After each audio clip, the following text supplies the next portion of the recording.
Sveiki visi susirinkę. Labą dieną visiems. Tai šiandien visi labai daug girdėjote iš mūsų užsienio ekspertų informacijos ir kokia situacija yra daugiau Europai turbūt. Sauliau, su pasauliu truputį perlenktumėm, ar ne? Jo, Europa tai yra dalis pasaulio. Ir turbūt labiau vakarų Europoje. Na, o mes su Saulium norėtumėm daugiau pakalbėti apie situaciją Lietuvoje. Na ir pirmiausia, turbūt, pradedant visą kalbą, tai norėtumėm truputį pažiūrėti atgal į istoriją ir apie ją turbūt niekas geriau nepapasako Sauliau nei tu, kur jau 14 metų BASF, ar ne?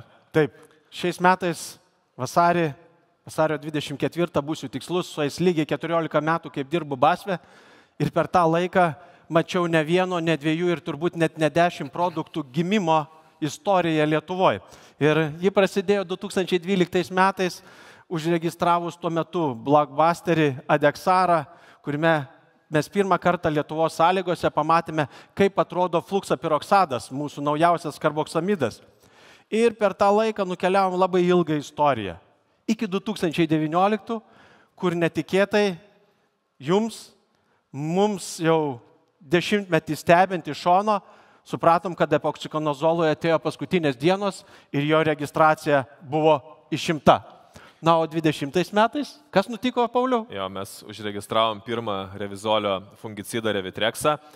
Na ir jis vis tiek buvo truputį kitoks, Sauliau, ar ne, nei visų kitų produktų atėjimas. Na ir tas atėjimas kitoks labiausiai atsispindi skaičiuose, nes tai turbūt, kaip ir minėjai, Sauliau, kad labai didelė priežastis buvo tai, kad dalis veikliųjų medžiagų prieš tai dingo, ar ne, ir jas reikėjo kažkuo pakeisti. Ir turbūt tokio sėkmingo starto nei vieno produkto mes neturėjom, ar ne, kad per kelis metus tokią didelę rinkos dalį uždengtumėm. Tikrai taip, todėl kad nuo pirmųjų metų Lietuvoje revizolo produktais buvo nupurkštas 150 000 hektarų kviečių. Aš kalbu apie kviečius. Ir tiek skaičiai per praėjusius 4 metus ėjo tik į viršų. Gal kažkokią stabilizaciją matot, lyginant 22 su 23, bet mes turbūt visi puikiai žinom ir prisimenam, kokie buvo 23, Pauliau.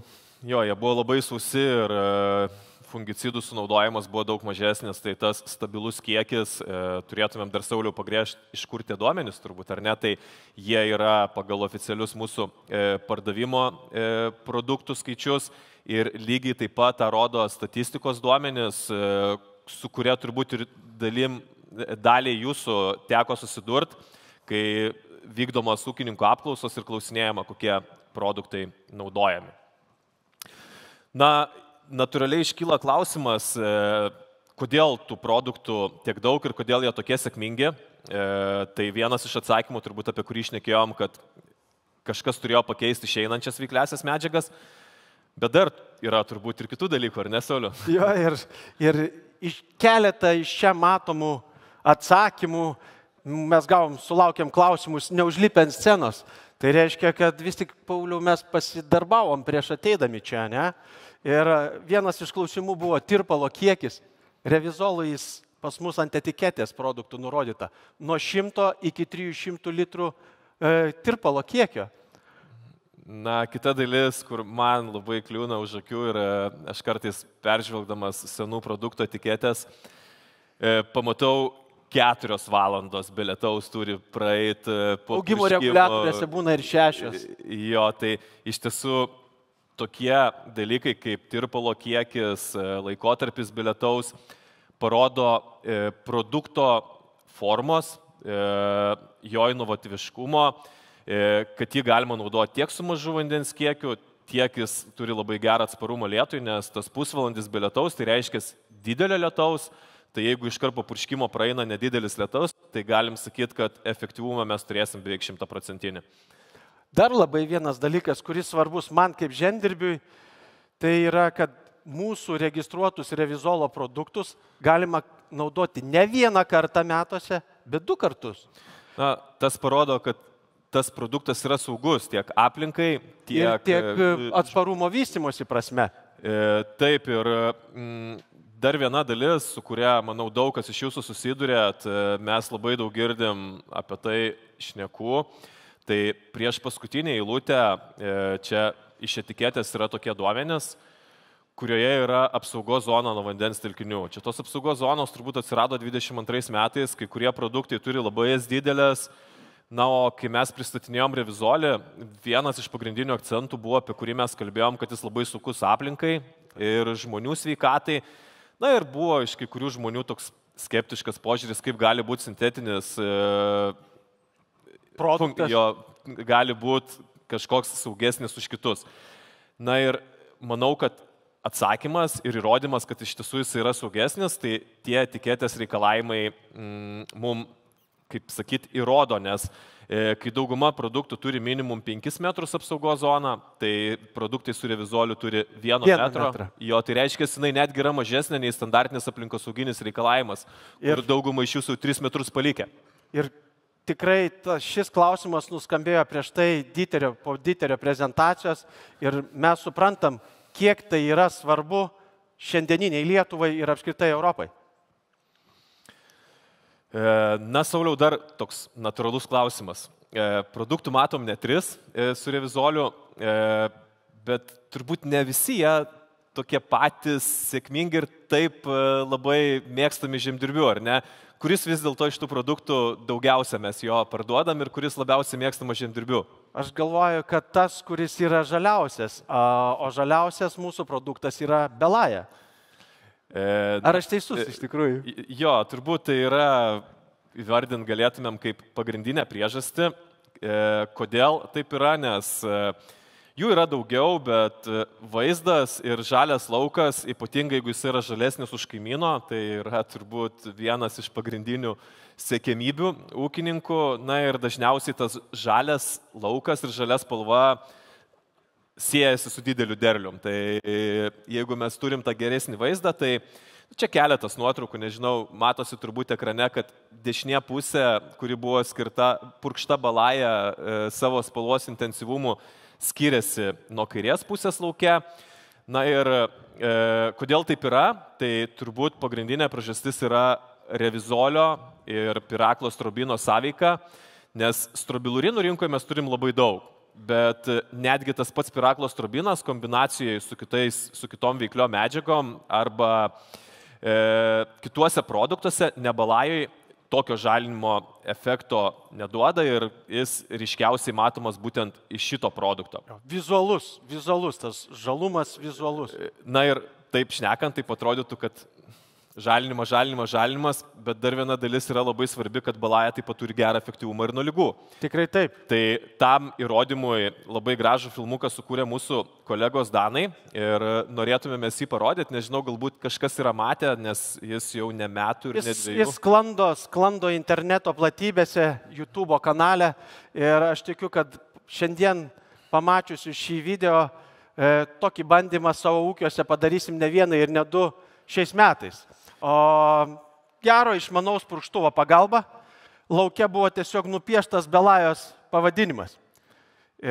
Purkštuvas, kur reikia įsijungia ir kaip jis atrodė po tam tikro laiko, kaip jūs galvojate, ar ten matėsi vis tik to prekinio ženklo pavadinimas ar nesimatė? Jau Sauliau matosi.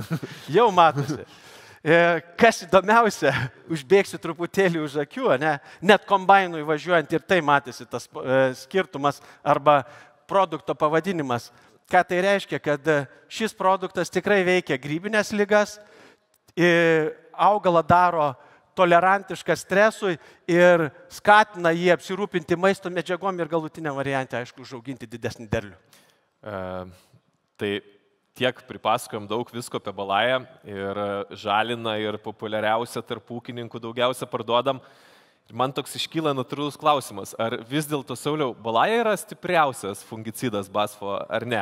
Va čia turiu būti labai paprastas ir sąžiningas, nes turiu vadovautis mokslo pasiekimais, bandymų rezultatais, tais tūkstančiais bandymų rezultatų, kurie įrodė, kad Belaja mūsų portfelėje tikrai nėra stipriausias produktas. Stipriausi produktai yra Revitrexas ir Revistar XL. Ir tam yra kai kokių priežasčių. Tos priežastys iš tiesų vėl labai gražiai ryšasi su tuo, ką kalbėjo mūsų ekspertai, kad Revizolis yra viena stipri sudėdamoji produkto dalis. Bet labai pabrėžia ekspertai prieš tai buvusio prezentacijose, kad nesvarbu, kad mes turim vieną stiprią sudėdamąją dalį, idealu, kai turim šalia stiprų partnerį. Tai tarkim, Balajoje mes turim Piraklo strobiną, kuris pagerina jos veikimą, prideda žalinimo efektą, padaro gražų vaizdą. Ir tokiais metais, kada nėra labai didžiulio ligų plitimo, Balaja tikrai suveikia puikiai ir netgi kai kuriais atvejais mes ūkininkais turėjo tokių diskusijų, kad už tą kainą, kiek kainavo, jis suveikia per gerai. Ir negali tai būti, kad produktas už 20 eurų veikia taip pat kaip produktas už 30 eurų, bet kartais taip gaunasi. Bet tais metais, kada mes turim labai didelį ligų plitimą ir labai intensyvų, tada Ximiumas, esantis Revistar XL arba Revitrexe, duoda papildomą naudą ir stiprina revizorio veikimą. Ilgina produkto veikimo laiką, apsauginį laiką ir tai akivaizdžiai matosi derliaus prieduose. Kai mes turim tuos metus, kai ligų išplitimas, ypač lapų septoriozės, yra didelis. Tai specialiai dėl to ir matosi tie bandymų duomenės, kuriuos mes parinkom iš tų lietingų metų, nes jeigu imtumėm į sausų metų, greičiausiai Balaja lenktų didžiąją dalį rinkoje esančių produktų arba netgi visus dėl to papildomo žalinimo efekto. Tai čia dar vienas bandymas, kuris tik tais įrodo tą patį, apie ką mes šnekėjom. Na, o kalbant apie praėjusius metus, 2023 metus, tai tokiais metais dažnam ūkininkui iškyla klausimas ir vėlgi praėjusios diskusijose buvo apie tai kalbama, ar sausais metais apsimoka naudoti fungicidus. Tai pirmiausia, Sauliau, turbūt tu kaip ūkininkas ar ne pasakysi, kad tuo metu, kai tu naudoji fungicidus, juos naudoji profilaktiškai ar ne, ką vėlgi mes girdėjom iš ekspertų, kad tas yra tikslingiau naudoti, tai tu juos naudoji kaip draudimą savotiškai, ar ne? Man tai ir yra draudimo įmokos. Šiaurės Lietuva praėjusiais metais derliaus nuėmimo pradžioje suprato arba pamatė, ką gali gamta iškrėsti mums ir nutikti netikėtų dalykų, kaip krušos, vėtros padarinių, kai kam sunaikinti 100% visą derlių. Ir mes suprantam, kad pasėlius reikia drausti. Ir po tokių metų nekyla klausimų, ar juos drausti, ar nedrausti. Yra skirtingos žalos, nuo kurių mes draudžiam. Bet su augalų apsaugos produktais ir fungicidais mes turime draudimą daryti kiekvienais metais. Kodėl mes jį turime daryti kiekvienais metais? Nes drausdami ar automobilį, ar pasėlius, mes tikrai nesitikime, kad draudimo įmoka atsipirks. Bet naudodami augalų apsaugos produktus kaip fungicidus, mes tikimės, kad atsipirkamumas bus iš karto tais pačiais metais. Mūsų investicija grįž. Ir žiūrint į 23 metų rezultatus, aš matau, kad tose veislėse, lyginant su veislių bandymo dalim, nes tai yra veislių bandymo dalis, vienoj pusėje naudoti fungicidai, kitoj nenaudoti, aš matau derliaus priedą, kuris atperka, ar taip? Taip, iš tikrųjų, turbūt busim nepopuliarūs, nes dažniausiai visi norim parodyti tik tais didelius derliaus priedus ir didžiulę naudą gaunama. Tai manau, kad daugumai iš jūsų suprantat, kad tokiais metais, kada yra tikrai mažai kritulių, aišku, jų yra ir kažkokiu momentu tos lygos bet kokiu atveju plinta, tų didžiulių atsiperkamumų negalim tikėtis, bet lygiai taip pat ir su draudimu, ar ne? Kai nėra žalų, tai jis niekada ir neatsipirks, bet... Įmoką sumokėjom ir pamiršom. Bet iš tiesų mes apsidžiaugiam labai matydami tuos tokius rezultatus, nes ta raudona linija žymi kainą produktų naudotų ir purškimo kainą, tai čia paskaičiuota 550 kg kviečių, kad atpirko purškimus ir produktų kainą. Juoda linija yra vidurkis bendras derliaus priedo šitų išvardintų veislių. Na, o apie atskirus stulpelius matot, tai realiai vienintelis Skagenas 23 metais Latvijos bandymų stoty buvo, kuris neatpirko išlaidų skirtų fungicidam, jo investicijų ir kur gavosi, kad mažiau, bet vėlgi, jeigu būtų daug buvę kritulių, būtų atsiradę lygos, tai... Aš sakyčiau, Skageno derliaus priedas didesnis ir sumokėjo už panaudotus produktus daugiau arba už draudimą daugiau, nei valstybė kompensuoja draudžiant pasėlių šiai dienai. Tai va, o pabaigai, iš tiesų vėlgi norim prisiliesti prie tos lietuviškos situacijos, jūs labai daug girdėjote apie tas veiklias medžiagas, žinau, kad daugumai iš jūsų labiau patinka matyti pavadinimus. Ir mes su Saulium išrinkom, turbūt galėčiau sakyti, populiariausius produktus šiai dienai Lietuvoje, iš skirtingų įmonių. Na ir pirmam purškimui, tai Bayeris turi jos 4, nežinau, aš turbūt nevardinsiu visų pavadinimų, visi puikiai matot. Corteva turi 2 produktus, taip pat turi Syngenta su Adama, porą produktų, kurie labiau skirti pirmam purškimui. Na ir BASFas, mes turim 3 pakus, tokius, kuriuos pozicionuojam pirmam purškimui. Na ir taip pat antram purškimui. Vėlgi visos įmonės turi produktų. Naujas produktas Cortevos šiais metais atėjęs į rinką. Syngentos Adamos, kai kurie produktai kartojasi, kuriuos galima naudoti tiek pirmam ir antram purškimui. Na ir aš matau vieną raudoną žodį. Jo, akylesnė, manau, turbūt jau suprato, ką mes norim parodyti, kad visi, aš grįšiu atgal, visi šitie sprendimai, išskyrus BASFą, visuose vyrauja viena ta pati veikli medžiaga, proteokonozolas. Na ir kodėl taip yra, Sauliau, kodėl ji visur čia yra? Todėl, kad taip jau nutiko, kad 19 metais išėmė epoksikonozolą, prieš tai 17 metais išėmė propikonozolą, tiesiog azolų skaičius mažėja ir jų mažės, naujų azolų artimiausių metų neatsiras ir įmonėm tenka dirbti su tuo, ką jos turi. Na, o be triazolo, kaip ir supratom iš visos šiandienos diskusijos, fungicidas kviečiam yra beveik neįmanomas, nes jie yra atsakingi už tą gydomąjį veikimą, tai ypatingai svarbu, kai purškiama biški vėluojant, kai turim intensyves lygų sąlygas. Na ir jeigu iš viso šito sąrašo, kurį mes jums pateikėm, mes išmestumėm revizolį, tai reiškia, kad visi rinkoje esantis produktai būtų su proteokonozolo pagrindu. Nereiškia, kad tuose produktuose proteokonozolas yra stipriausia dalis, bet ji yra ta dalis, kuri turi gydomąjį veikimą ir laiko apskritai produktų gyvybingumą arba ilgamžiškumą, efektyvumo išlaikymą. Tai turbūt drąsiai galim teikti, kad ne tik, kad esam vienintelė įmonė rinkoje, kuri turim galimybę pakeisti rezolus iš produktų tiekėjų, nes mes turim ir proteokonozolą, ir revizolį, bet norim pasakyti, kad abi šias veikliasias medžiagas reikia saugot, kad jos dar veiktų. Nes jeigu neliktų proteokonozolo arba jisai visiškai nustotų veikti, greičiausiai ir solo revizolis greitai nebeliktų jo tokio efektyvumo. Tai turi vykti kombinacija. Technologijai turime kombinuoti produktus. Ir aš manau, kad gimė keletas išvadų. Taip, tai iš tiesų mes jau daug ką su Saulium apšnekėjom, bet toks apibendrinimas, kurį matot visi ekrane, tai pirmiausia, kodėl jie tokie yra svarbus tie triazolai, tai mes daug kartų irgi sakėm, kad turbūt vienas didžiausių privalumų revizolio yra, kad jis yra būtent triazolas, nes artimiausiais metais, turbūt artimiausių 10 metų naujų triazolų nebebus, tik tai bus išimamų. Ir ypač Europos sąlygom tikrai matom, kad per ateinančius 10 metų triazolų cheminės grupės atstovų rinkoje tikrai registracijos greičiausiai negausim.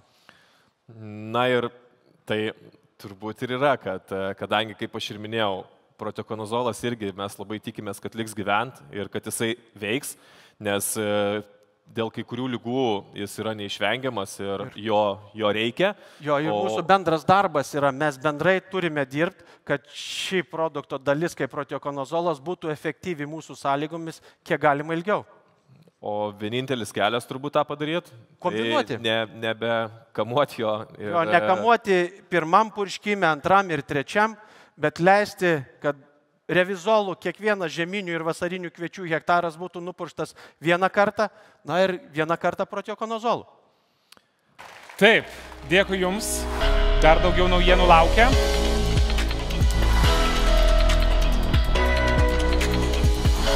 O dabar Jūsų klausimai. Mes juos matome čia ekranuose. Pradėkime nuo apačios. Ar septoriozė užkrečia dirvožemį? Septorijos kaip grybo sukėlėjas išlieka tik ant augalinių liekanų, nes jam reikia maitintojo ten, kuris galėtų gyventi. Tai šitoj vietoj dirvožemio mes pačio neužteršiam, bet būna paskleista šiaudų ir ant šiaudų gyvena sukėlėjas. Taip, ar dar nepastebimas lygų atsparumas revizoliu? Iš tiesų, dar tikro atsparumo nepastebima, nes revizolio molekulė, manau, kai kas iš jūsų, tikiuosi, prisimenat, yra pakankamai lanksti ir jis sugeba prisitaikyti prie skirtingų septoriozės sukėlėjų. Į priekį žiūrint, turbūt rizika visą laiką yra, bet dar sykį norėtumėm pabrėžti, ką šnekėjo mokslininkai, kad triazolų grupė yra pati saugiausia, kas liečia atsparumo atsiradimą. Ir būtent triazolų grupė ilgiausiai neatsiranda. Kitos cheminės grupės atsparumas vystosi daug greičiau, tai tikimės, kad... Ir būna žaibiški kritimai netgi. Tai pastebėta, pirmiausia buvo strobulirinų cheminės grupės cheminės grupės produktams. Ta stebime karboksamidų cheminės grupės produktams, o triazolai gyvena dešimtmečiais. Štai 2 klausimai apie proteokonazolą. Ar galima jį maišyti su revizol pirmas? Galima maišyti ir netolimoje ateityje pamatysite koformulaciją gatavą pagamintą. Ir ar ilgai išliks rinkoje dar vienas?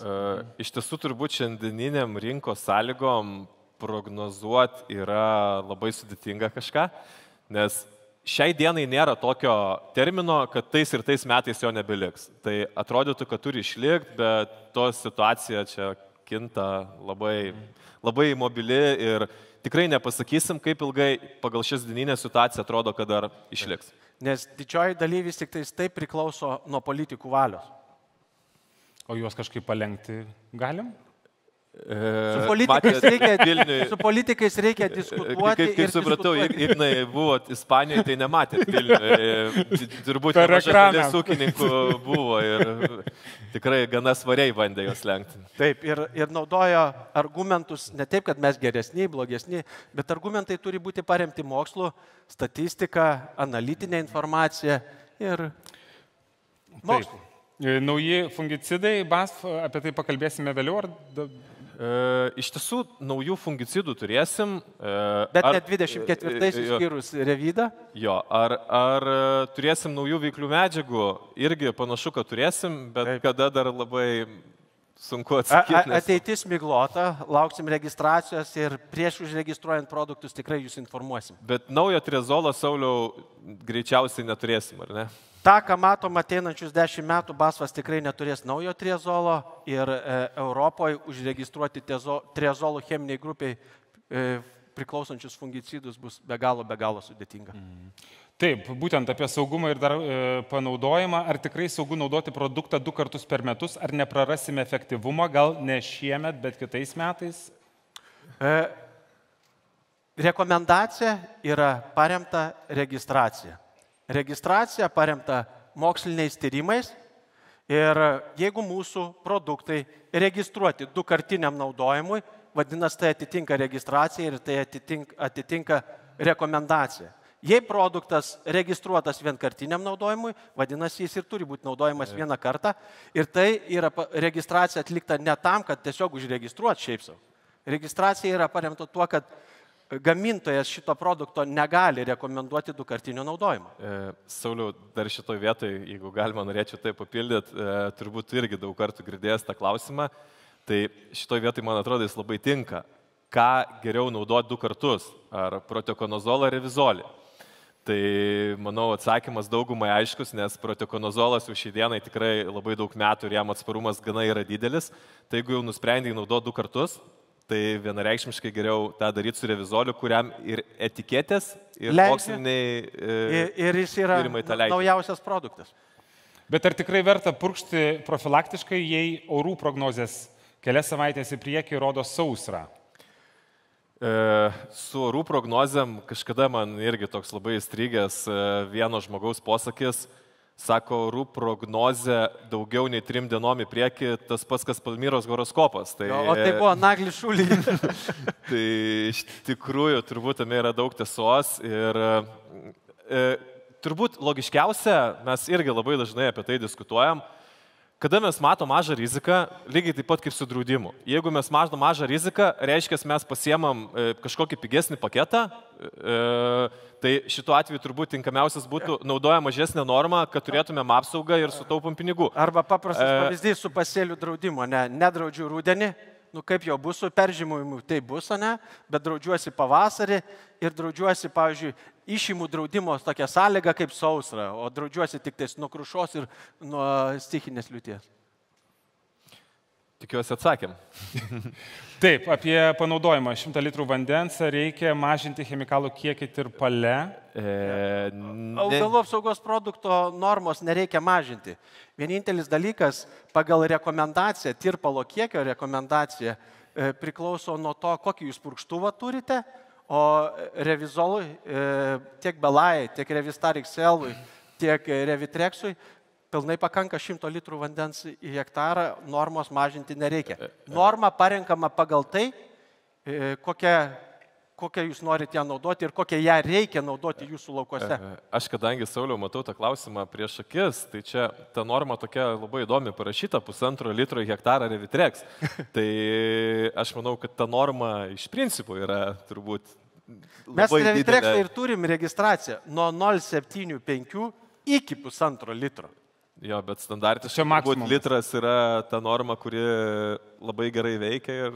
Ir ji reikalinga tuo atveju, jeigu lygų sukėlėjų plitimas yra panašus kaip Airijoje arba Anglijoje.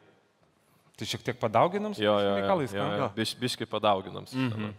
Gerai, judam toliau čia apie Revizol. Turi reguliavimo savybių kaip dauguma trezolų. Tai iš tiesų tokių reguliavimo savybių, kaip turi metkonazolas, tikrai neturi. Rapsuose iš Revizolo mes augimo reguliavimo savybių tikrai neturėsime tokių, kokias turime su Juventusu. O kaip matėm iš pavyzdžio, kur rodė Styvas, tai netgi Revizolis turi tokią savybę, kad padeda įsisavinti azotą. Tai tų augimo reguliavimo savybių yra tikrai nėra tokių, kokias turi senieji trezolai. Kaip turi ir produktas registruotas fungicido, o ne augimo reguliatorium turinčių fungicidinių savybių. Ir aš, jeigu galima, dar biškai grįšiu, labai turėjau mintį, peršokom per klausimą, tai dėl to vandens kiekio ir ar galima mažinti produkto normą, tai iš tiesų vanduo tai yra tik tas pernešėjas, kuris padeda tuos veikliosios medžiagos gramus nusodinti į augalą. Tai ar su 200 litrų vandens, ar su 100 litrų vandens gramų kiekis į augalą turi patekti tas pats. Tai reiškia, kad produkto veikliosios medžiagos kiekis, nesvarbu, kiek litrų vandens naudojam, turi būti toks pats, nes į augalus jo turi patekti tiek pat. Taip, dar vienas klausimas. Kuris produktas tinkamesnis?